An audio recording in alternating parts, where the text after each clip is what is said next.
이 가정의 달은 우리가 하나님과 동행하셔야 되고 가족과 동행하셔야 되고 이웃과 함께 걸어가는 여러분의 한 분 한 분의 삶이 여호와 하나님이 기뻐하시고 은혜로 역사하실 줄로 믿습니다.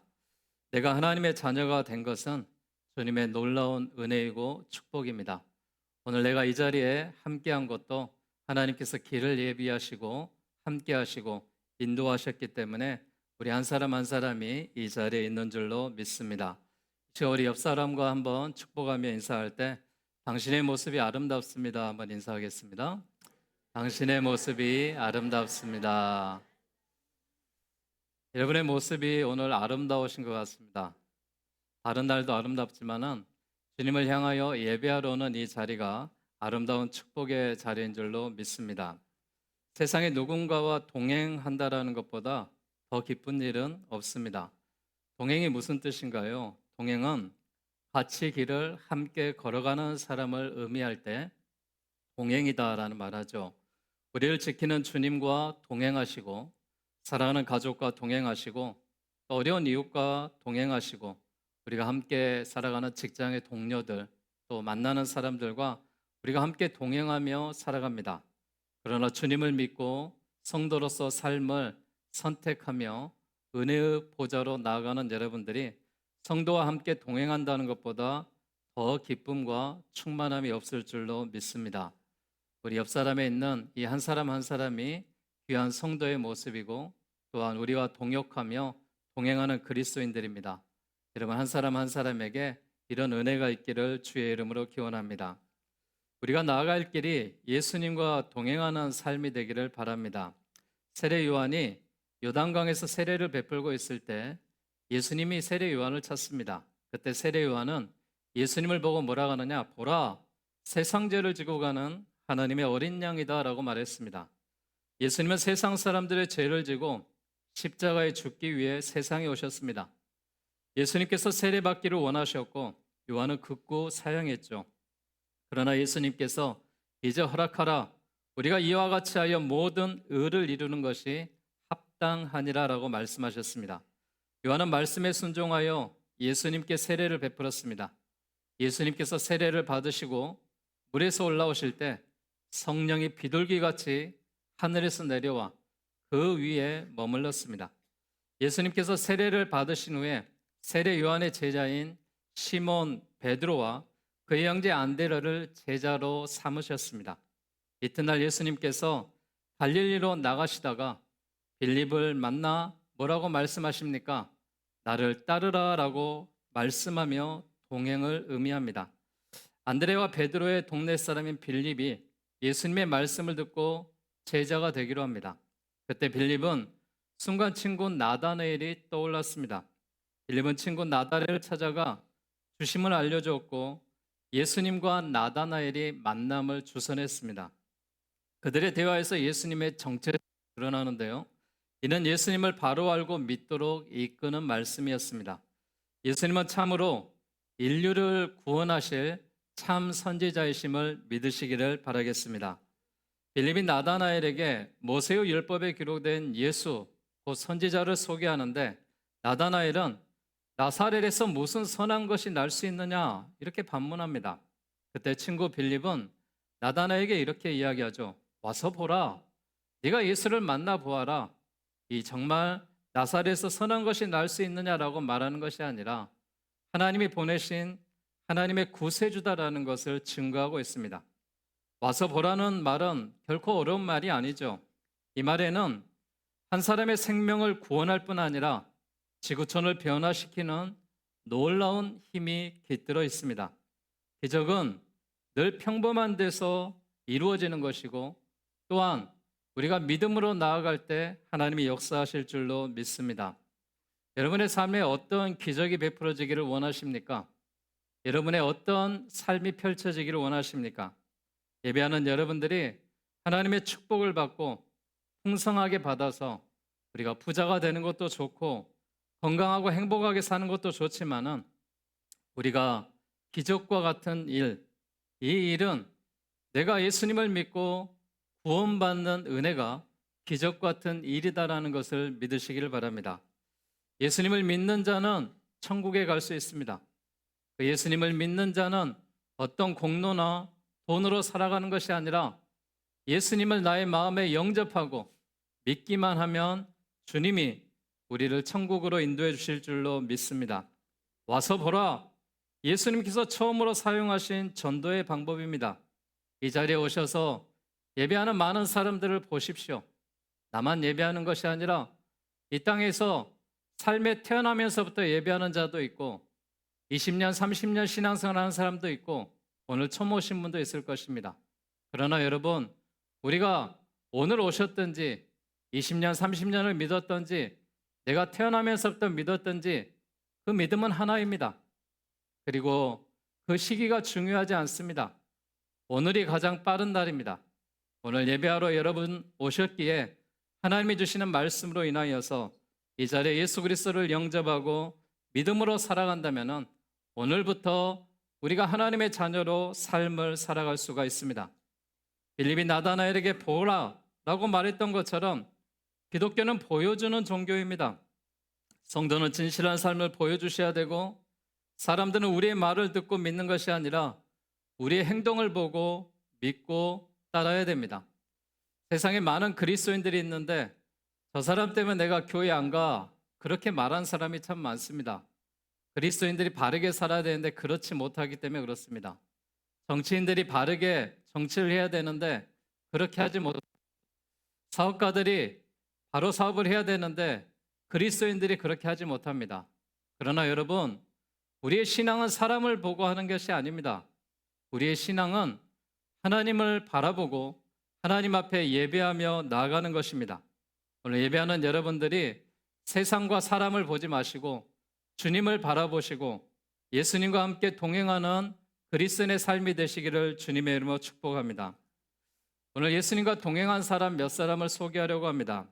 예수님과 동행한 빌립을 보십시오. 성경에는 나사렛 예수님과 함께 삶을 시작한 제자들의 이야기를 기록하고 있습니다.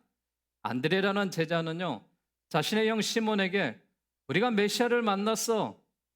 내가 그분을 만났어. 형도 만나봐. 예수님께서 와 보라 하셔서 그들이 가보았더니 하나님의 아들 예수님이 계셨습니다. 예수님은 분명 그들이 기다리시던 메시아였습니다. 메시아는 그리스도라는 의미죠. 그리스도는 기름 부음 받는 자라는 뜻입니다. 그는 대제사장이고 대선지자고 만왕의 왕으로 기름 부음을 받은 예수님이십니다. 예수님이 우리의 죄를 사하시는 대제사장이시고 하나님의 말씀을 선포하시는 선지자이시고 우주 만물과 천하 만국을 다스리는 만왕의 왕이십니다. 우리가 예수님을 믿고 살아간다면 진정한 행복을 누릴 수 있습니다. 반대로 예수님을 믿지 않는다면 불행해질 수밖에 없습니다.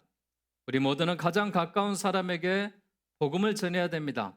먼저는 남편에게, 아내에게, 또 형제 자매에게, 우리 사랑하는 자녀에게 함께 우리가 예배합니다.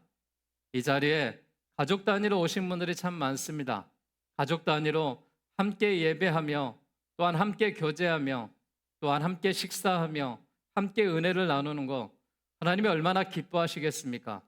오늘 특별히 가족 단위로 오는 여러분의 가정에 자손만대가 믿음으로 함께 하시기를 주의 이름으로 기원합니다. 요한복음 1장에는 이튿날이라는 표현이 3번 등장을 하는데요.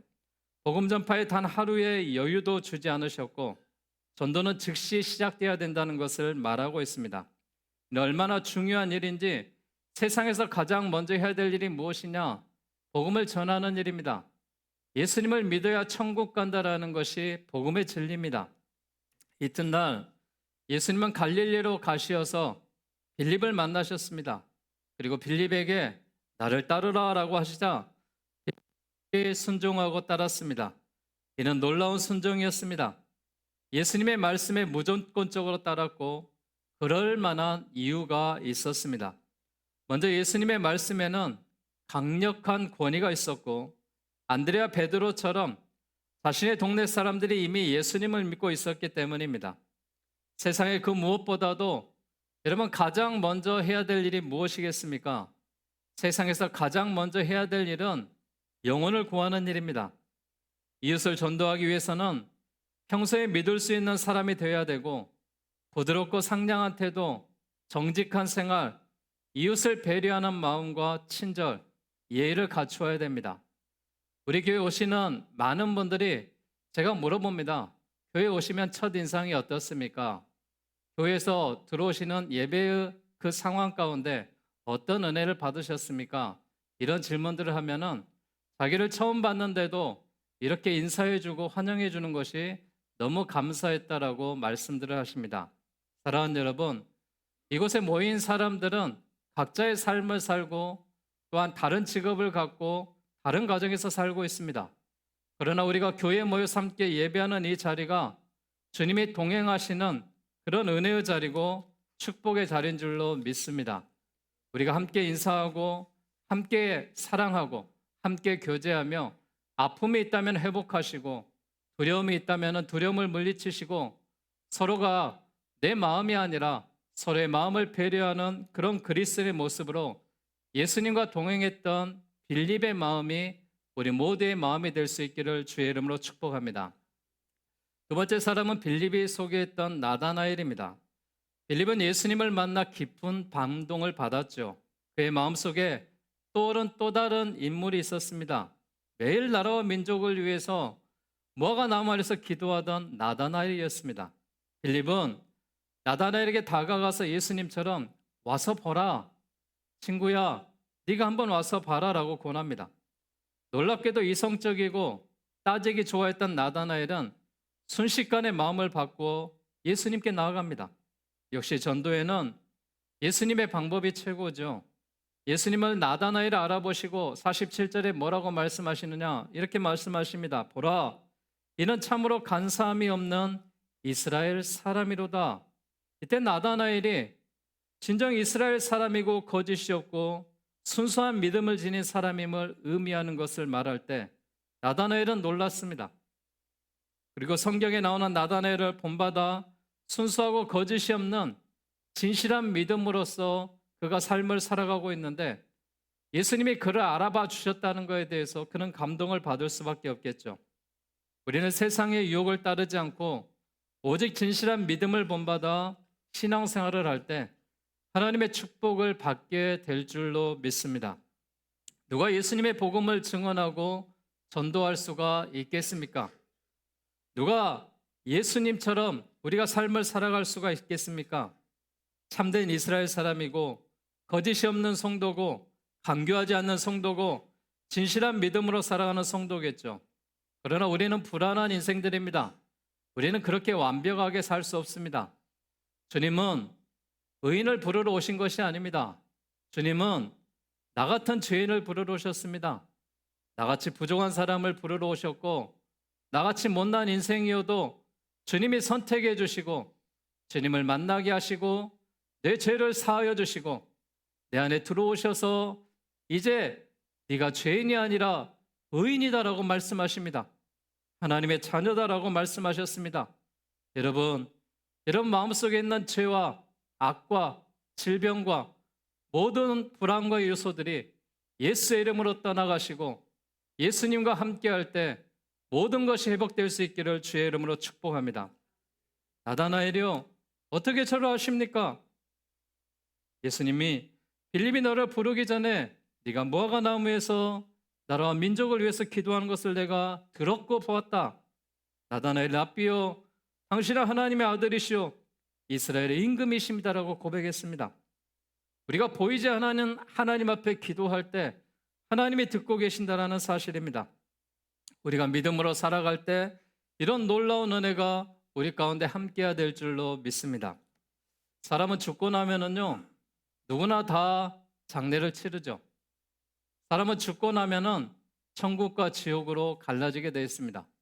어떤 사람이 죽어서요, 천국에 가봤는데 꼭 와야 될 사람, 꼭 있어야 될 사람이 보이지 않더란 말입니다.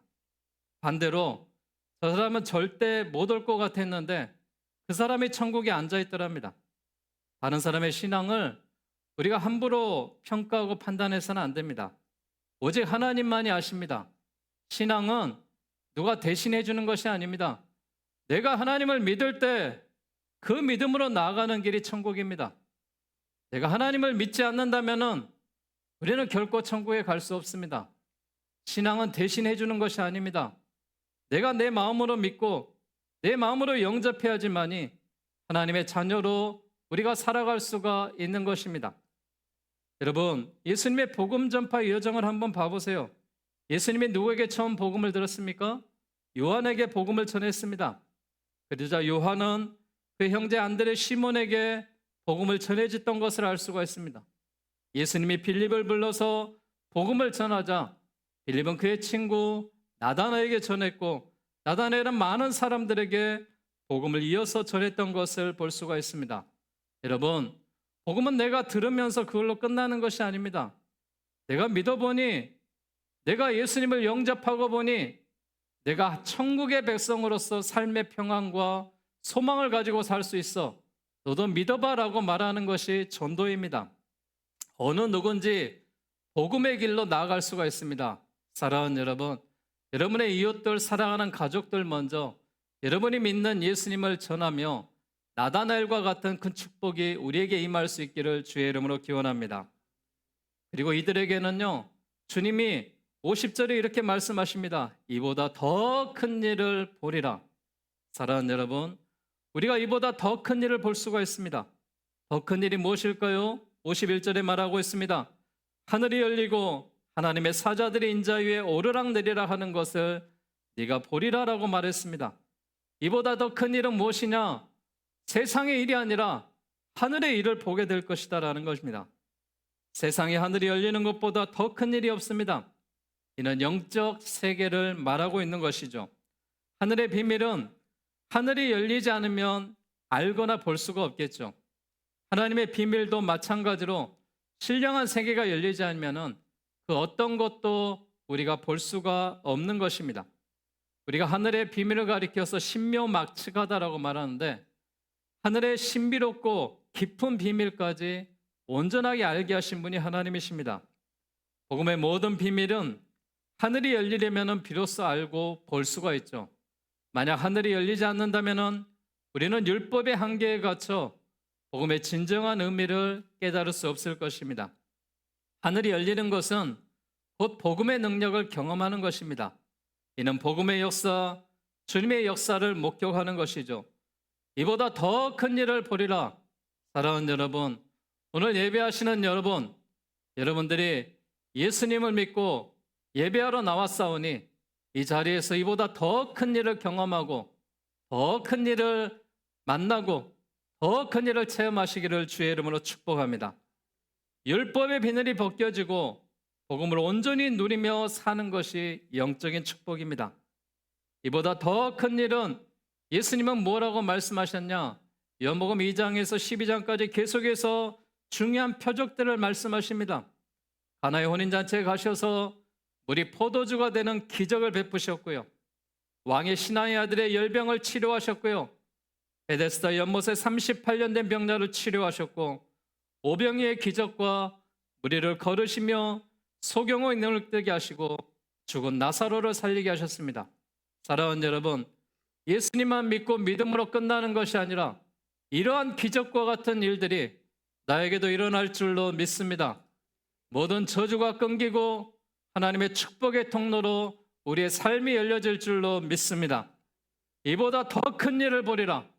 하나님의 성전에 오신 여러분들이 이보다 더 큰 일을 보게 될 줄로 믿습니다. 사랑하는 여러분, 우리가 삶을 살아가면서 주 안에 있는 자라야 마땅하지 않겠습니까? 이보다 더 큰 일을 보기 위해서 믿음으로 예배하시고 기도하시고 그리스도인의 삶으로 주님과 동행하는 삶을 살아가시기를 주의 이름으로 축복합니다. 여러분, 지금 계신 곳이 하나님의 성전입니다. 이곳은 아버지의 집입니다. 이곳은 누구의 것이 아닙니다.